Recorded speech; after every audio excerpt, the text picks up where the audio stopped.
Assalamualaikum warahmatullahi wabarakatuh. Saya Takdir, peserta PKDP Angkatan 1 tahun 2026. Kali ini saya akan mengajar pada mata kuliah Pendidikan Agama Islam. Seperti apa keseruannya?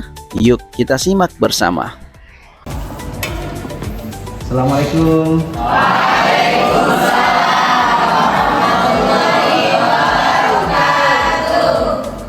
Bismillahirrahmanirrahim. Assalamualaikum warahmatullahi wabarakatuh. Waalaikumsalam warahmatullahi wabarakatuh. Alhamdulillahirabbil alamin alladzi 'allama bil qalam 'allamal insana ma lam ya'lam. Asyhadu an la ilaha illallah wahdahu la syarikalah wa asyhadu anna Muhammadan abduhu wa rasuluh. Pada pagi hari ini ya, saya mau cek semangatnya dulu. Ya, masih semangat kan? Masih. Oke. Saya tanya, apa kabar semua? Alhamdulillah sehat bahagia. Alhamdulillah. Kita memohon ridho dari Allah Subhanahu wa taala dan mengawali dengan bersama-sama membaca surah Al-Fatihah. Ala hadiniyah wa ala niyatis shalihah bi barakatil Fatihah.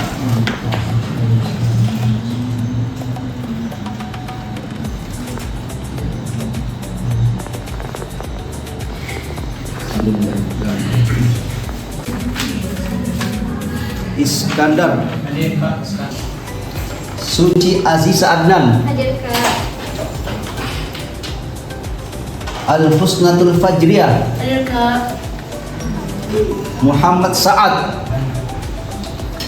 Surya Muhammad Alim Yuharni Nur Syaidah Amin. Baik, adik semua, pada hari ini kita akan melanjutkan materi kita, yaitu membangun paradigma Al-Quran. Minggu lalu kita sudah menjelaskan tentang pengertian membangun paradigma Quran atau Al-Quran. Hari ini kita akan membahas 6 langkah ya. Kita akan membahas 6 langkah atau langkah-langkah membangun paradigma Quran. Tapi sebelumnya saya ingin mengecek ya, dan materi kita minggu lalu saya ngecek siapa yang masih ingat pengertian paradigma Quran. Ada yang bisa menjelaskan kembali? Oke, silakan Asdar. Paradigma Quran adalah cara pandang dan pola pikir yang menjadikan Al-Quran sebagai pedoman utama dalam memahami realitas, ilmu pengetahuan, dan mampu memecahkan suatu masalah kehidupan. Oke, tepuk tangan dulu. Apa yang pertama? Ada yang tahu? Nah, ada yang tahu yang pertama kira-kira apa? Untuk menjadikan Al-Quran sebagai paradigma, apa yang harus kita lakukan?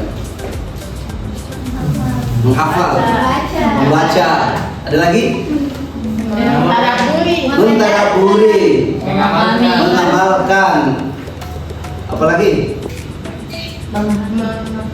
Mengaplikasikan. Oke, apa yang tadi disampaikan oleh teman-teman ada semua itu sudah bagian daripada bagaimana cara kita mentadaburi Al-Quran atau menjadikan Al-Quran sebagai paradigma. Baik, di sini ada 6 ya, ada 6 cara kita untuk mentadaburi apa itu menjadikan Al-Quran sebagai paradigma. Jadi paradigma itu kan cara pandang. Bagaimana Al-Quran itu dijadikan sebagai cara pandang. Baca Al-Quran. Tahu perintah Al-Quran yang paling pertama turun, ayat yang pertama turun? Ada yang apa artinya? Nah, inilah yang harus kita pertama-tama menjadikan Al-Quran sebagai paradigma. Kita harus membaca Al-Quran. Ya, membaca itu bukan hanya membaca teksnya saja, tapi kita juga harus memikirkan. Ada nanti di poin kedua. Jadi setelah kita membaca Al-Quran, maka kita harus menerjemahkan. Ya, bagaimana kita bisa menjadikan Al-Quran sebagai cara pandang kalau kita tidak membaca? Apa bedanya menerjemahkan dan mentadaburi Al-Quran? Mentadaburi mungkin Nah, satu orang apa? meresapi. Kalau mentadaburi itu meresapi atau Meresapi. mendalami terjemahannya. Oke. Kalau menerjemahkan Sekedar mengetahui. Ya, sekedar mengetahui arti. Kalau mentadabburi adalah mendalami. Bahkan Bapak Ghazali mengatakan dipikirkan secara mendalam. Nah, ini yang ketiga. Maka harus kita mentadabburi Al-Quran. Kemudian berikutnya, khairukum sebaik-baik kalian mengajarkan membaca Al-Quran, membayar Al-Quran dan mengajarkan. Kita bertanya. Wih, banyak sekali ya. Oke. Saya persilakan dulu Husna. Ya, silakan Husna. Ya, silakan. Toyib Ustaz, terima kasih atas waktunya. Pertanyaan saya, bagaimana cara kita menjadikan Al-Quran ini sebagai petunjuk hidup? Terima kasih, tepuk tangan, bagus sekali. Saya membatasi pertanyaan ya, karena waktu kita sangat terbatas. Tentu izinkan, saya akan menjelaskan tadi pertanyaan pertama dari Husna. Ya, bagaimana caranya menjadikan Al-Quran sebagai petunjuk hidup? Ya, jadi salah satu cara kita menjadikan Al-Quran sebagai petunjuk hidup, Al-Quran kan sudah dijelaskan ya. Al-Quran sudah menjelaskan dirinya. Al-Quran itu adalah hudan, ya, hudan lil muttaqin. Nah, jadi yang pertama kita harus menjadi orang yang bertakwa dulu. Ya, orang bertakwa. Jadi Al-Quran itu adalah petunjuk bagi orang-orang yang bertakwa dan tidak ada keraguan di dalamnya. Maka segala bentuk kehidupan kita, ada semua, segala bentuk kehidupan kita itu kita bisa mencari di Al-Quran. Coba di sini. Siapa di sini ada masalahnya? Ada semua masalah atau? Nah, jangan lagi bertanya kenapa aku punya banyak masalah. Kenapa? Karena Al-Quran sudah memberikan penjelasan bahwa kita ini diberikan ujian, diberikan cobaan, diberikan masalah. Untuk apa? Untuk apa Allah berikan kita ujian?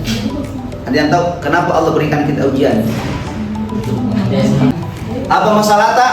Maka jadikan Al-Quran sebagai petunjuk. Kita yang bertanya, Al-Quran akan menjawab. Kenapa? Karena segala kehidupan kita itu bisa kita tanyakan kepada Al-Quran. Dan yang terakhir ada yang semua.